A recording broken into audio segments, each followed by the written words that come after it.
Hello and welcome to another episode of Catalyst.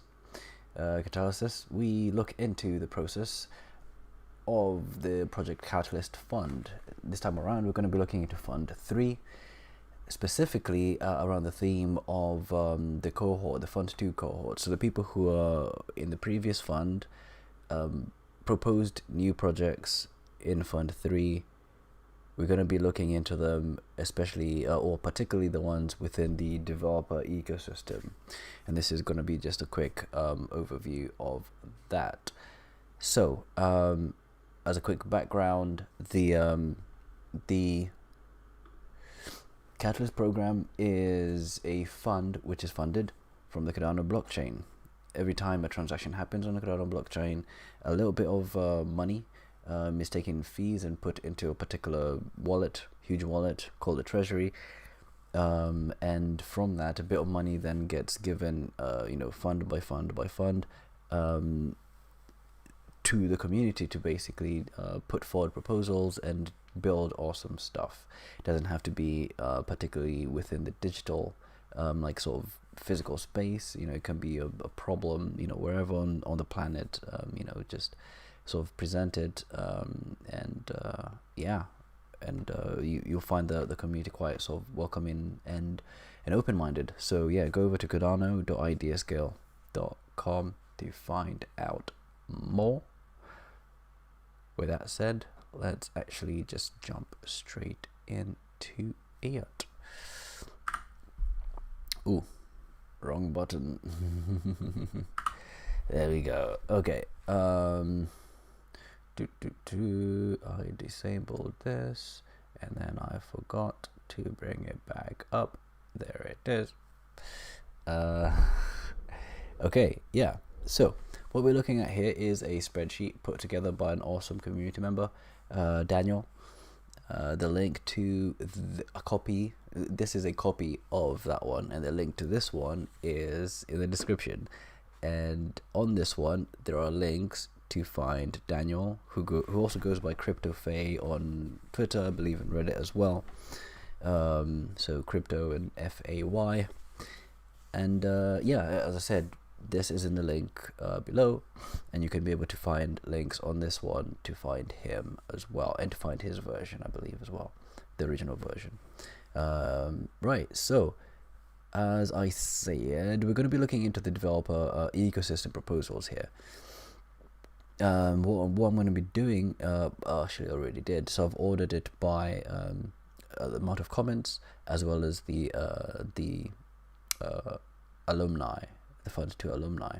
Then later on, we can then sort of break down and have a look at what the distribution of the budget is in relation to the Fund2 proposals, or the Fund2 alumni proposals, right?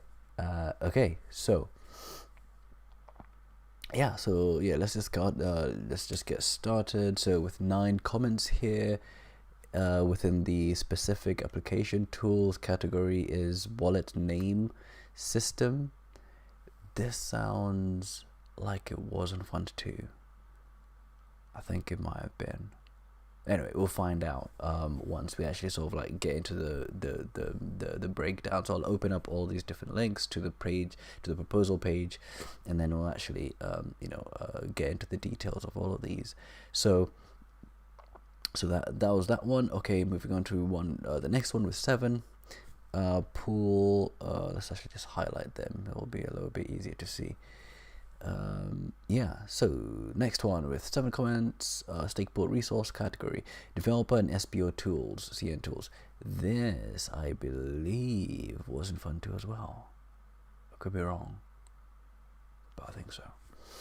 Okay, and then with 7 comments, a majority of these are they're either going to be in this specific application tools or education and adoption, or entrepreneur and developers.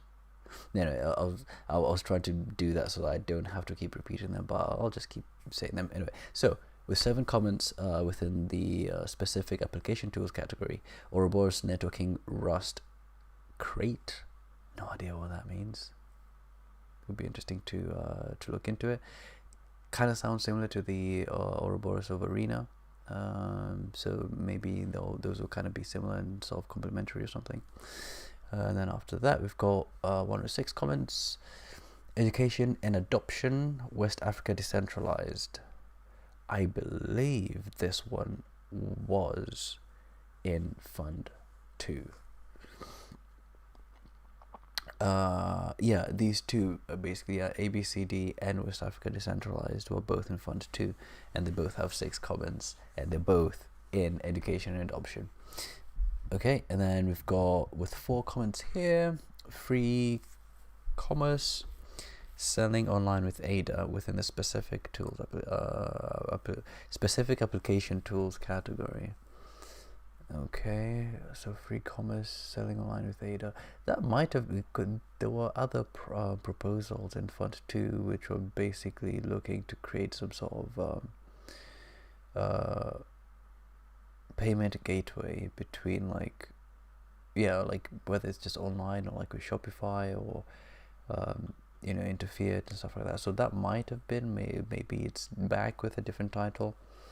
And then here with 2, which is surprising, within the specific application tools is Liquid, Developer Portal, Cardano SDK. So SDK is a software development kit. Okay, so this will be interesting. So basically it will be like a little kit which developers can put into their applications that will directly reference a whole bunch of functionality of Liquid. That sounds quite interesting. Okay, and then next, Liquid here being a like a DeFi solution. Next, okay, with 2, within the entrepreneur developers, I think there's maybe more to this category, to the name of this. Oh man, it's entrepreneur developer support tool application system. That's quite a mouthful. Anyway, okay, so ADA Pool Kit for Developers API. And then the next one here with 2 as well, within the specific apps, tools, etc. category, Tatum.io, Cardano integration. The previous one, ADA Pool's kit for developers, that, at least not with that title, it wasn't, as far as I can tell, that was not in 42, neither was this one, Tatum.io. ADA Makespace Dev Lessons, Education and Onboarding category, this was definitely in Fund 2 by Boone, community member. And then here, Education Onboarding, welcome to Cardano Developer. This one doesn't sound like it's in Fund 2. Research and Development, Decentralized Funding Report. I think this one was in Fund 2 and it was called ICO group something, but now I think they've changed the name of the proposal, but maybe the person / group remain ICO something group. And then here specific tool, application tools, crypto-centric graphical IDE here being integrated developer environment. That one's actually by yours truly. And then last but not least, Marlow and Plutus Mobile. As in to be able to code in Marlow and Plutus on mobile. That'll be weird and interesting. I mean, Marlow not so much because it's like blockly based, so it's like kind of like a Lego, where you just like combine different functions. But Plutus, that will be interesting to say the least. Okay, we're kind of faced with the same issue that we had from before, so hopefully this will work. So okay, that's it. We have aligned. Oh, come on, behave. Yeah.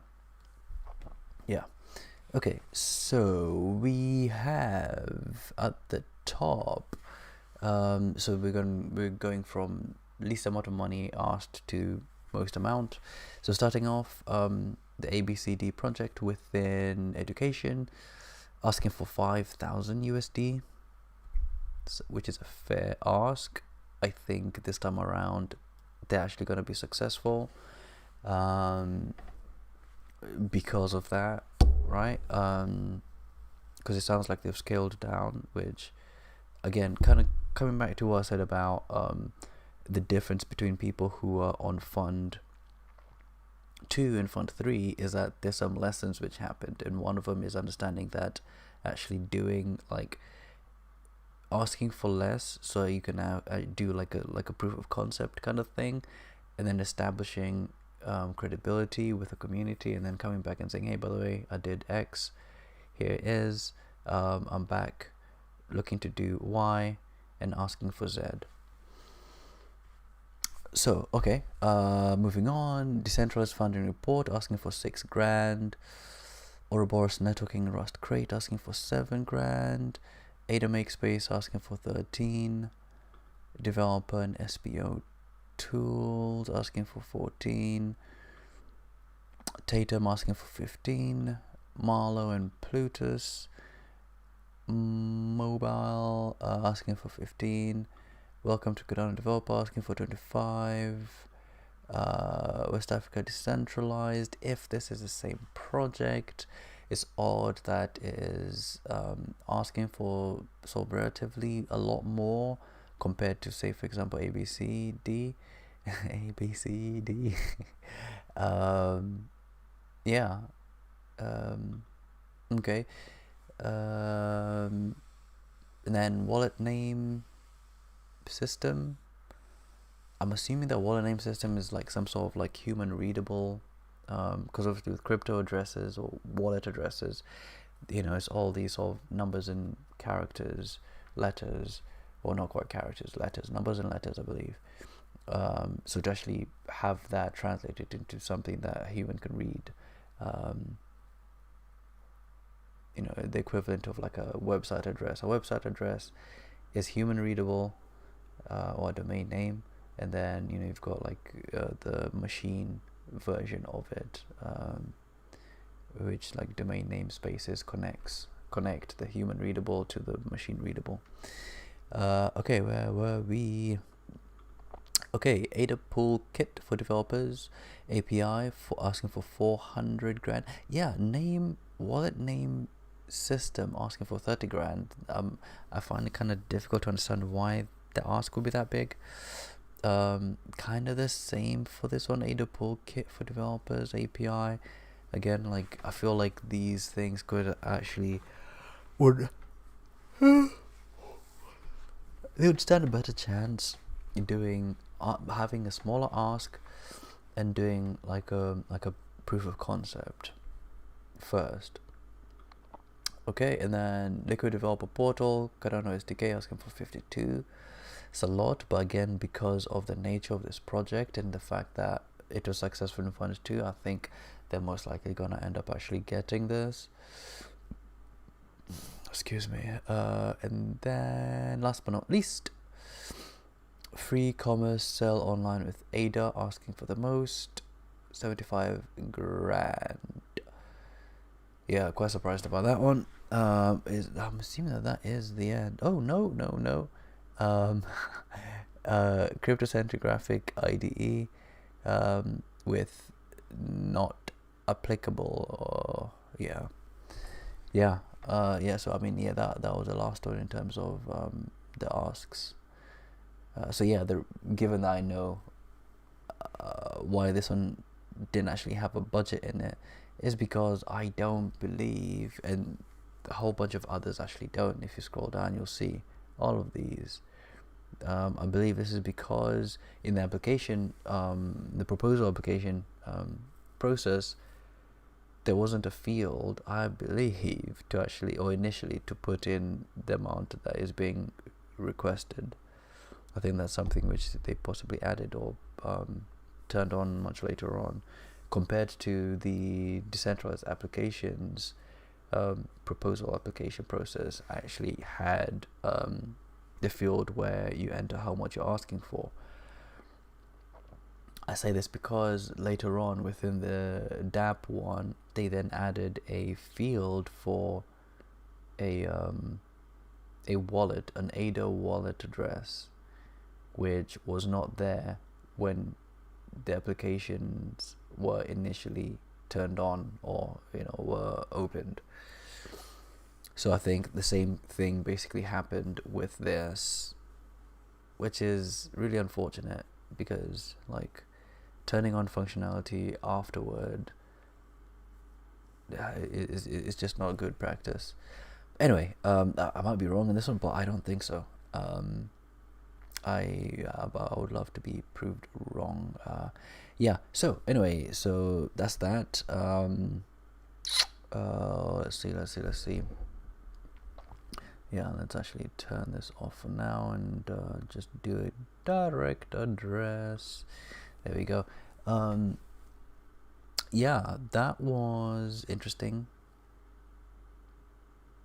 Trying to figure out. Yeah, the budgets are of a different scale compared to the DApp proposals. One thing that I did like about this is ABCD seems to have basically learned from fund2 and changed their tact in terms of their ask, and most likely in changing their ask, they most likely changed their approach, and so that I'm looking forward to actually seeing how that goes. I really think that they're going to succeed. Shame that others who basically are repeat ones from fund2 into fund3 didn't do the same thing, didn't learn in that same respect. But anyway, I could be proven wrong, and the ones who did not change tag in terms of doing what ABCD did, maybe they will be successful. Who knows? But anyway, hope this was insightful, right? If it was, tell a friend, and yeah, let me know. Reach out on Twitter. Go to cast.live. I was about to point, yeah, go here, but I just realized that I actually don't have the logo bug thing on here. But yeah, hope this was insightful. If you liked it, let me know. If you didn't, let me know as well. Doing these things live and kind of off the cuff does tend to be a little bit slower, even if I kind of have a determined kind of idea of what it is I want to talk about. But yeah, either way, I hope that you found this somewhat useful. The reason why I'm doing these is because I realized that not a lot of people have the time to be able to go through all this stuff, but people have the time to actually watch videos. So yeah, just kind of giving some insight, so that once people get to voting, they're actually able to be a little bit better informed in terms of for example, if someone didn't know what the hell an API was, or an SDK, or an IDE, when they come to voting, they're like, oh yeah, I remember that guy talking about that, and okay, but I think this idea would be interesting to exist, right? I mean, it would be great if they had a lot more information, if they were a lot more informed than that, which I hope to do, as I break down the concepts a little bit more. But even just with these surface level ones, I think just getting people better informed, even if it's just a little bit more, I think is worth it. But anyway, yeah, so I hope you found this useful, whether you're a community advisor who's going to be doing the reviews, or someone who's just going to be voting at the end of all of this. Yeah, hope you found this useful, and yeah, we'll leave it at that. Catch you on the next one. Cheers.